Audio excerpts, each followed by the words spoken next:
Super welterweight title. So far, both men showing a stiff beard, taking big shots. Tszyu unloads the right hand. And a left hand drops Tim Tszyu. Alright, what up, y'all? It's your boy Martin, aka the Boxing Purist. Welcome once again to the Truth and Absolute channel, where I speak the truth and nothing but the truth. So help me, good God Almighty. Alright, y'all, if you're new to the channel, welcome to the channel. And guess what? You have found the boxing channel. Not a boxing channel, not a cool boxing channel, the boxing channel. If you're tired of your favorite analysts and commentators sounding real biased while they speak, well, guess what? They're under a payroll and I'm not. So I could say whatever I damn well please. I could kick it forward. I don't got to try to promote anyone. It's just the Truth and Absolute boxing channel. Now let's get right into this one, man. There's a couple of topics I want to cover today. One, obviously the destruction of Tim Tszyu yesterday.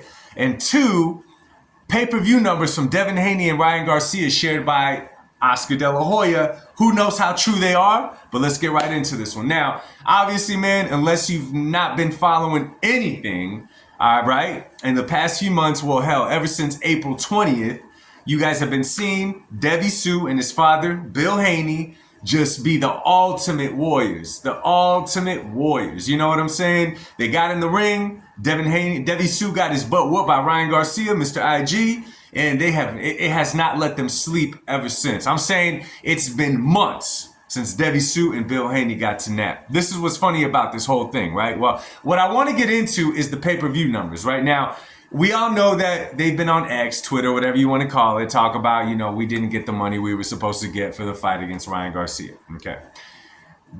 Oscar De La Hoya is holding out on our paper. Okay. We don't duck lawsuits. We don't duck fights, says the street guy. Okay. Sign up for VADA within 48 hours or we're not going to have a rematch. Mind you, Ryan Garcia is suspended until next April. Like, well, what the hell are you talking about? Mind you, you're in the middle of a lawsuit. What the hell do you want him to do? Anyway, so this part surprised me, though. Supposedly, and this came out of Oscar De La Hoya's mouth, the fight between Ryan Garcia and Devin Haney did over 300,000 pay-per-view buys, and that's it. Supposedly. That's what Oscar De La Hoya is saying. I'd never really looked into the numbers. There was enough theatrics and soap opera following the fight. I didn't even care to see the numbers at that time. I know a lot of you guys feel the same way. But pretty much Devin Haney is saying that they did not get paid what they're owed. Oscar De La Hoya is saying, no, yes, you did. The fight didn't do as good as we all hoped it was going to do. Now, there was a lot of theatrics on Ryan Garcia's end. Obviously, it seemed like every single day it was just a soap opera that kept continuing and never stopped. But supposedly that only did 300,000 buys. Do y'all believe that? I'm kind of iffy on that. I thought for sure it did way more than that. You know what I'm saying? But who knows? I wanted to ask your guys' opinion on it. Now, let's get into the fight, man, that happened yesterday between Tim Tszyu and, damn, I hate these. Well, his name's Bakram Mortazalev. Bakram Mortazalev. I believe that's the dude's name. Really, really good dude. So, Bakram Mortazalev, if you're not familiar with the dude, he is 23-0 with 17 knockouts. That is a hell of a record. Obviously, no one on his record until yesterday that's worth saying, man, this dude could bring it. But yesterday, he completely showed destruction of Tim Tszyu. But I asked this question, was that strictly 100% because the dude is 23-0 with 17 knockouts? Fighting against a tough Australian and Tim Tszyu? Was the Russian just that much stronger? Or what was really going on inside the ring? Now, if y'all saw Tim Tszyu the last time that he was out, you guys obviously saw him. We saw him fighting against Sebastian Fundora, a fight where he suffered a nasty, nasty gash right on the top of his head right here, which just had a waterfall of blood all through the fight. He finished the fight. I wish I could turn back the hands in time and tell the dude, stop the fight. You know what I'm saying? I get fighters want to leave on this shield. I get they don't want to quit. But when blood is running down your face and you got a humongous cut on your head and you're not able to perform, that is something totally different. I wish that he would have just walked away from it. Anyway, so he gets inside the ring, right, with Bakram Mortazalev. And I believe it was the first round, he got dropped twice. But After he got rocked by Mortazalev, you saw Tim Tszyu kind of right away. Now, what does that show me? That shows me that he's still feeling the effects mentally of what happened against his fight with Fundora. And I mean, rightfully so, rightfully so. Now when he gets rocked, he's going to be checking on himself to make sure that he's doing good, to make sure that nothing reopened. You know what I'm saying? I'm assuming it's not as strong as it once was. You could compare it to, if you've ever, played basketball, I'm familiar with this, but if you've ever had an ankle sprain or if you ever ruptured your Achilles, right? It heals, you rehab it, you do all that. But when you get back on the court, you're not quite sure about your running. You're not quite sure about your jumping. You're not quite sure about your landing after you jump, right? All these things just kind of stay in the air and you're like lost, like, you're not as confident doing so as you once were when you were 100% healthy. Now, when Tim Tszyu took those shots, you could easily see. It took him back to the time when he fought Fundora and he dealt with that bad gash. Not because he lost that fight, rather because of how serious that cut was and how much it was leaking. Somebody's calling me right now. And how much it was leaking into his face. Once he did that, it was like, PTSD. And I mean, the rest is history. And it's crazy because Tim Tszyu is tough as nails.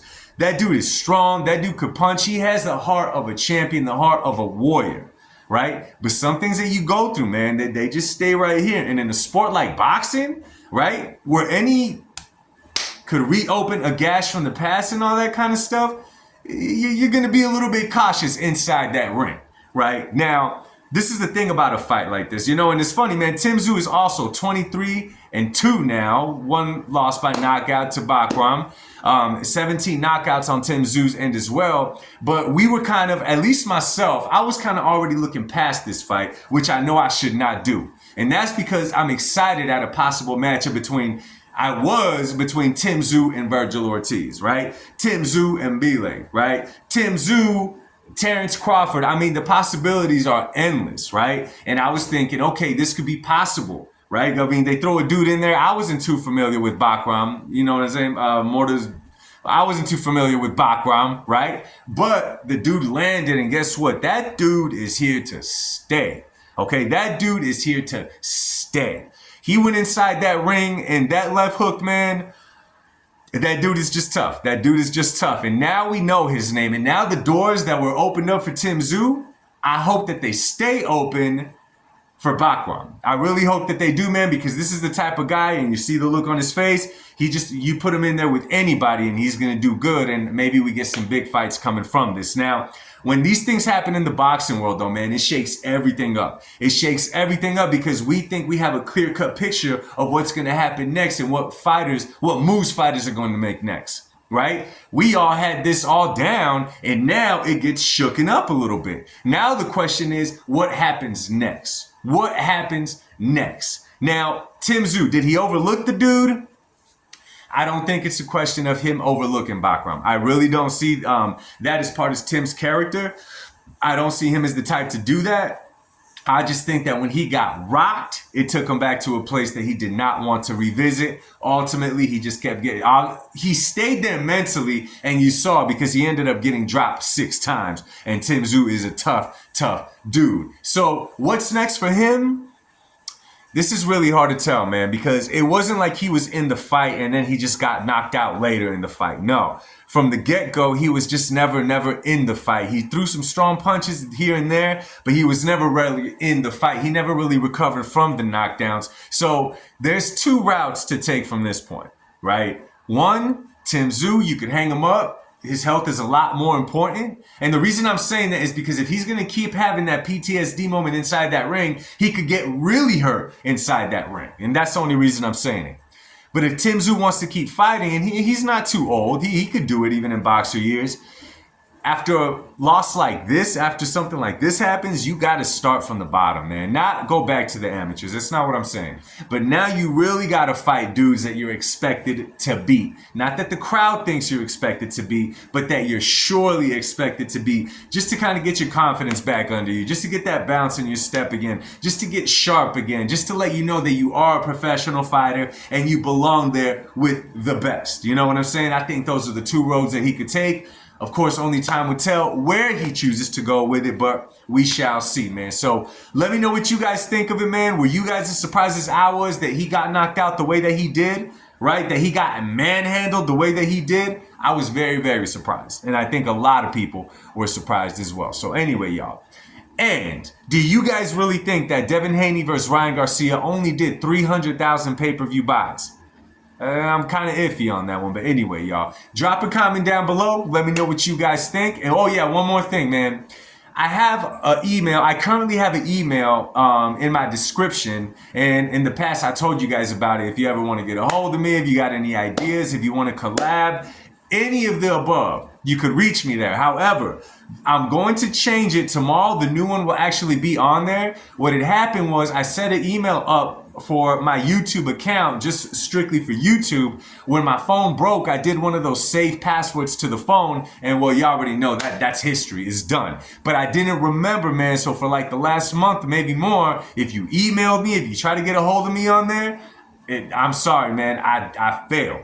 But if you do, I'm going to put the new email in there today in case y'all want to get a hold of me for whatever reason, man. So anyway, man, drop a comment down below. Let me know what y'all think. Share the video to show some love. Much love to you guys, and God bless. I'll see you on the next one. Truth and absolute, baby. Peace.